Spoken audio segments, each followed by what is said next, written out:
On se retrouve dans le temps de l'info. Vous voyez, on a déjà le sourire. On est content de recevoir Philippe Boxeau, qui est médecin légiste belge, et vous êtes star des librairies, on peut le dire. Vous publiez La mort en face. C'est votre 3e livre qui raconte des affaires parfois, je sais pas, folles, stupéfiantes, terrifiantes un peu également. Vous avez travaillé sur ces affaires et ce que je suis en train de montrer, ce livre-là, il en a été publié 300 000 exemplaires. Il va être traduit dans une trentaine de langues. Mais vous l'avez vu, il n'y a pas que celui-ci entre mes mains. Avant, il y a eu Entretien avec un cadavre, voilà, et Les morts ont la parole, ouais. Glaçant et en même temps un peu marrant. C'est ça qui est fou, on va voir ça ensemble. Je vais vous résumer quand même en chiffres l'homme qui fait parler les morts. Philippe Boxeau, c'est 59 ans, 33 années d'expérience, des milliers de cadavres manipulés, et vous racontez donc ces autopsies avec humour, plongé dans votre métier. Mais j'ai d'abord envie de vous demander ce que ça fait d'être un phénomène d'édition en réalité. Rien du tout, parce que je m'en rends pas compte. Je m'en rends vraiment pas compte. Voilà, moi je continue à vivre ma vie comme avant. J'ai rien changé, sauf que je viens beaucoup plus souvent à Paris, que je fais des petits tours en France. J'aime bien rencontrer les gens, mais en soi, j'ai jamais participé à l'édition. C'est la première fois de ma vie, donc je peux pas comparer et j'arrive pas à comparer. Et c'est mon éditeur qui me dit mais tu te rends compte, c'est quand même complètement fou ce qui t'arrive là, oui. Ce qui nous arrive, parce qu'il est dans le coup aussi lui. C'est quand même complètement fou ce qui nous arrive. On est à 365 000 du premier et ainsi de suite. 365 000. Dans 2 semaines, 3 semaines, on sera au million d'exemplaires vendus. Mais c'est de la folie, mais je me rends pas vraiment compte. C'est parce qu'on me le dit. Parce qu'au milieu de l'édition, je connais rien. Vous vous sentez vivant ? Ah oui, très. Mais depuis toujours, hein. Depuis toujours. Je sais bien faire la différence entre le vivant et le mort. Oui. Pas de problème. Et c'est bien ce qu'on a compris en vous lisant. Ouais. Alors, ma première question, c'est de savoir si tout est vrai. Parce que vous publiez des histoires courtes, c'est 15 pages à peu près maximum. C'est parfois très cru, il faut quand même se le dire. Vous n'avez pas peur de choquer. Tout est vrai ? Tout le fond médico-légal est vrai, les discussions que j'ai avec les enquêteurs, avec la justice, mes passages au tribunal, tout ça est parfaitement vrai. Oui. L'histoire, je la romance un peu, parce que je la connais pas nécessairement bien. Donc je la romance un peu, et puis surtout, je mets des prénoms de mes copains. Donc ils se retrouvent tous dans mon livre, et je raconte un peu aussi leur histoire de vie, généralement avec leur accord, mais pas toujours. Et alors, il y a d'autres copains, ils leur téléphonent, disent, t'as vu, t'as un bouquin de Boxeau, il raconte des trucs sur toi. Mais c'est vrai ce qu'il dit là. Bah oui, c'est vrai. Ça vous fait réagir, ça, justement, Nevin, ça vous a interpellé ? Oui, justement, j'ai beaucoup ri en découvrant cette anecdote. Comment ils ont réagi, vos amis, en se voyant mourir dans des circonstances parfois atroces dans vos bouquins ? Est-ce qu'ils se sont quand même demandé si vous leur souhaitiez pas finalement bien des malheurs ? Non, ils me connaissent, ils savent que je ne souhaite de malheur à personne, même à mon pire ennemi, que je n'ai pas, d'ailleurs, j'ai pas de pire ennemi. Non, ils sont en général un peu surpris de se voir dans le livre. Mais très content au fur et à mesure quand ils se rendent compte que les copains viennent les trouver en disant c'est bien ton livre de Boxeau, t'as vu, ils racontent ça, mais dit à propos mais c'est vrai hein, cette histoire-là. Je dis oui, c'est vrai, les histoires sont vraies. Donc voilà, je romance quelque peu, c'est vrai, parce que les morts, on va pas les identifier, et eux de toute façon ne sont plus concernés, ils sont morts, mais ne fût-ce que pour protéger un peu la famille et l'entourage, qu'on ne reconnaisse pas nécessairement les histoires. Mais il y a des trucs marrants, parce qu'il y a des gens qui m'écrivent en me disant est-ce que vous voulez bien raconter l'histoire de mon mari, vous l'avez autopsié, c'est monsieur un tel, vous pouvez raconter son histoire. Je dis oui, c'est une belle histoire, je m'en souvenais pas, je vais les relire, je vais les voir, et puis dans le 4e, pardon, j'en ai déjà fait 3, donc dans le 4e, je vais raconter l'histoire comme ça de gens qui m'ont demandé de raconter l'histoire de leur mort. C'est comme un hommage en fait, c'est ça ? Ils me disent comme ça, il est toujours présent. Comme ça, il est toujours présent. Mais on l'a compris depuis que vous avez commencé à parler sur ce plateau, l'humour est votre force, très clairement.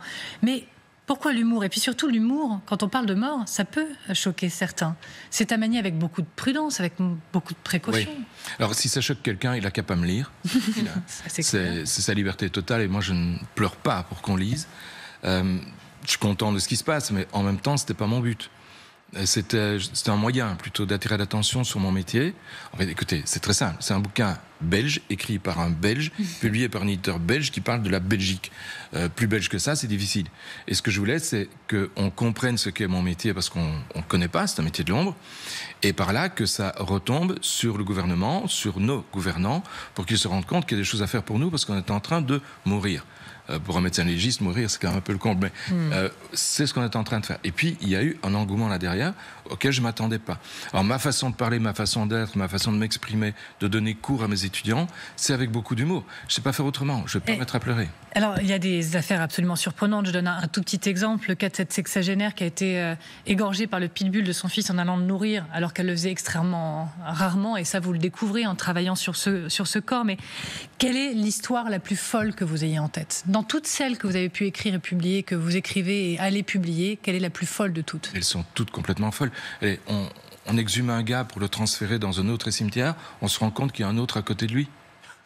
On n'était pas au courant qu'il y avait un deuxième, et c'est des fossoyeurs qui, maladroitement, plutôt que de creuser une tombe, l'avaient enfoui à cet endroit en se disant celui-là on va l'oublier. C'était un indigent, donc quelqu'un qui n'était réclamé par personne. Il gênait pas, donc maintenant il y a sa tombe, puisque l'autre est parti, on lui a laissé sa tombe. J'ai plein d'histoires comme ça. Le chien qui ramasse un morceau qui traînait dans une tombe et qui vient le boulotter sur la pelouse du cimetière, c'est complètement fou. Le bonhomme qui veut se suicider de 14 coups de feu, en fait, il essaye avec un, mais il avait les bras trop courts, donc la carabine était face à lui, et pour tirer, il avait bien mise, hein, il était face au cœur, mais comme il avait les bras trop courts, il était obligé de la mettre de profil. Donc forcément, les balles ont chaque fois raté le cœur. Il a tiré 14 fois, quoi. C'est le record mondial du nombre de coups de feu pour un suicide avec une arme qui est une arme à verrou. C'est une arme où vous êtes obligé de soulever le verrou, tirer vers l'arrière, une munition qui monte, pousser le verrou, fermer le verrou, tirer. Vous avez cru au suicide 14 fois. Eh bien, le magistrat, quand il m'a appelé, il m'a dit « Écoute, ne t'inquiète pas, c'est un suicide, les portes étaient fermées de l'intérieur, personne n'était caché dans les placards, il a laissé un petit mot. C'est un suicide, mais on a un peu éberlué, ils viennent. » Moi, j'ai Noé Niville, vous aviez une question. Parce que moi, celle que j'ai trouvée la plus folle, c'est donc l'histoire de ce crime qui n'en était pas vraiment un, de cette mort absolument absurde, on peut le dire. Un homme est retrouvé au milieu d'un champ, à proximité d'une maison dont le gazon est parfaitement tondu. Ce n'est pas un détail, ça a son importance. Est-ce que vous nous racontez la suite de cette Ce histoire? monsieur avait des pommiers. Et l'idée, c'est qu'il allait, dans ses pommiers, cueillir évidemment les pommes. Et ces pommiers jonchaient la route, hein. Et sur la route, il y a évidemment des poteaux électriques et des câbles électriques. Le problème, c'est que son terrain est beaucoup plus haut que le trottoir. Et avec l'échelle, il a touché le câble électrique. C'est une échelle en métal. Il a été foudroyé sur place. L'échelle était tombée. Pendant tout un temps, on s'est posé la question de savoir de quoi il était mort, quoi. Et puis, c'est parce que j'ai trouvé qu'à ses pieds, il y avait des lésions, ses mains aussi, qui évoquaient le passage du courant électrique. On a imaginé que l'échelle avait pu toucher les câbles. On a interrogé la compagnie de distribution d'électricité qui nous a dit « Ouais, à cette heure-là, à ce moment-là, il y a eu un pic de consommation. En fait, c'est l'électricité qui était passée dans le sol, quoi. » Dans ces cas-là, vous avez eu la solution. Ouais. Vous l'avez trouvée. Mais est-ce qu'il y a des cas qui vous obsèdent parce que vous n'avez jamais su, parce que vous n'avez pas pu comprendre? Est-ce qu'il y a des cas qui vous hantent même? Il n'y a pas de cas qui me hantent, mais on a des cold cases. C'est-à-dire des cas où on a pu démontrer qu'il y avait eu un meurtre, mais dont on n'a toujours pas l'auteur. Voilà, ça, on en a quelques-uns. C'est comme ça un peu partout. D'ailleurs, en France, vous avez créé un parquet absolument extraordinaire, hein, oui. Qui est celui de Colquet. C'est vraiment génial d'avoir fait ça. Je crois qu'en Belgique, un jour, il faudrait le faire. Vous avez des tabous? Non. Aucun. Aucune situation, à aucun moment, aucune histoire, vous l'êtes interdite parce que ça dépassait des limites. Il y a des histoires que je ne raconte pas parce qu'on va les identifier tout de suite. J'ai autopsié 2 petites filles qui ont été tuées, violées à Liège il y a maintenant plus d'une dizaine d'années. Je m'interdis de raconter ces histoires-là. Il y a eu 2 attentats djihadistes à Liège, pseudo-djihadistes en fait. J'ai autopsié tout le monde. Je m'interdis de les raconter. Je ne veux pas raconter des histoires pareilles que tout le monde va reconnaître, que tout le monde a connues. Je veux rester dans la médecine légale de tous les jours. Celle qui fait la vie quotidienne du médecin. Alors évidemment, les histoires que j'ai choisies, c'est pas par hasard si le médecin légiste apporte quelque chose à l'enquête. Ça intéresse personne si je raconte l'histoire du gars qui a tué sa femme de 3 coups de feu et puis qui a téléphoné à la police en disant « Écoutez, je viens de buter ma femme, je vous attends ». On en a, hein, mais ça intéresse personne, ces histoires-là. Oui, Claire Fournier. L'humour, c'est sans doute une protection aussi, parce que c'est un métier qui est difficile quand même de côtoyer ces morts, ces circonstances tragiques de la mort. Qu'est-ce qui vous a pris quand vous étiez jeune? Qu'est-ce qui a fait que vous êtes devenu médecin légiste? C'est le hasard. Je faisais de la recherche en anatomie, donc en dissection, et j'avais besoin d'un appareil de radiographie. J'en avais pas à l'Institut d'anatomie où je travaillais. Il y en avait un à l'Institut de médecine légale. Le prof m'a cédé l'accès, et je suis passé en salle d'autopsie. Et l'appareil était juste à côté, donc j'étais obligé de passer par la salle d'autopsie. Et à ce moment-là, il y avait une autopsie qui avait lieu. Je me suis arrêté, je suis plus jamais parti. Je trouvais ça génial. La mort ne me fait pas peur. La façon de mourir, oui. Ouais, c'est tout le monde, je pense. Hein. Mais la mort, c'est idiot d'en avoir peur, parce que de toute façon, elle va survenir. Donc de ce côté-là, j'ai pas de problème. Et traiter ça avec de l'humour, c'est parce que je traite toute ma vie avec de l'humour. Et la médecine légale fait évidemment partie intégrante de ma vie. Je la traite avec humour parce que c'est comique. la mort n'est pas nécessairement triste, je crois. Sauf pour celui qui reste et qui n'a pas tué, parce que... Vous mettez un petit détail de votre parcours. Avant d'être médecin légiste, vous avez songé à être prêtre. Ouais. Finalement, vous avez changé de voie. Mais dans votre livre, vous racontez la mort du Christ, la mort de Jésus. Parce que finalement, il y a quand même un lien avec le religieux. Est-ce que vous pouvez nous raconter cette enquête absolument incroyable sur le corps du Christ, la mort de Jésus? Ça m'est venu à propos d'une scène de crime qui est juste exceptionnelle, qui s'appelle le linceul de Turin. On l'appelle suaire, mais c'est pas un bon mot, c'est vraiment un linceul, il enveloppait tout le corps, pas uniquement la tête. Et ce qui m'intéressait, c'est de comprendre les traces qu'il y avait dessus. Et pour les comprendre, il faut comprendre la manière dont on meurt en croix, ce qu'on appelle une asphyxie posturale, une asphyxie respiratoire, une acidose respiratoire. Il fallait comprendre comment ça marche. Et quand j'étais croyant, tout le monde regardait le crucifix, on se disait, mon Dieu, comme il a souffert. Mais personne ne savait de quoi, ni comment, ni à quel point. Or, c'est une souffrance vraiment extrême. L'acidose respiratoire, c'est même un supplice qui a été repris par les nazis pendant la Deuxième Guerre mondiale dans les camps de concentration. Ils ne clouaient pas les gens en croix, ils les attachaient par les poignets, ils les hissaient à quelques centimètres du sol.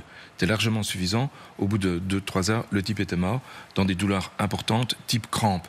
Vous avez déjà couru, hein, et avoir un point de côté, comme on dit. Eh bien, c'est tout le corps qui devient un point de côté dans cette pathologie, dans cette physiopathologie. Et ça m'intéressait de raconter ça, parce que dans mon prochain bouquin, je vais parler du linceul de Turin, et donc je l'ai introduit en disant, ben voilà, il y a une acidose respiratoire qui s'est créée, ça veut dire que si le sang est acide, la sueur l'est également, et l'image que l'on voit sur le linceul peut, c'est une théorie, avoir été créée par une oxydation acide des groupes carbonyles des fibres de lin. Donc cette oxydation acide peut provenir de la sueur. C'est là le parallèle que je vais faire entre, dans le deuxième bouquin, cet aspect-là. J'ai failli le faire dans le troisième, le linceul de Turin, mais je voulais faire un bouquin sur le linceul de Turin, mais mon éditeur m'a convaincu de ne pas le faire en disant, écoute, c'est pas ton public, mais par contre, si tu mets un chapitre dans le livre sur le linceul, ça, c'est une bonne idée, c'est ce que je vais faire. Oui, Yael, vous levez le doigt. Donc vous n'êtes pas devenu prêtre, votre religion, c'est la médecine légale en Belgique. Ma religion, c'est l'homme. C'est l'homme. 3 ouvrages pour rendre hommage à ce métier, souvent méconnu. Vous dites, rendre hommage et pour le sauver. En quoi est-il en danger? En quoi cette profession est-elle menacée? En Belgique France, et peut-être ailleurs. Hein. Ouais, en France, je ne sais pas. Mais en Belgique, c'est très clair. En France, vous autopsiez à peu près 12% des morts de l'année. Vous correspondez à la moyenne européenne. Il y a plus haut que vous. Hein. Dans les pays nordiques, on est à 33%. En Belgique, on est à 1-2%. Ah. Ça veut dire qu'il y a un énorme problème qui fait que le nombre de médecins légistes se raréfie, ça devient un cercle vicieux. On nous appelle moins, donc il y a moins de légistes, il y a moins de légistes, donc on va nous appeler moins. Et ça tourne et ça tourne. Alors ce que je demande, c'est que le gouvernement prenne ses responsabilités. Je ne suis pas le seul à le demander. Après le premier bouquin, mais c'est un hasard, il n'y a pas de relation causale, l'Europe a interpellé la Belgique en disant, les gars, vous êtes à 1-2% d'autopsie, la moyenne européenne c'est 10-12, donc vous devez vous mettre aux normes, bouger, quoi.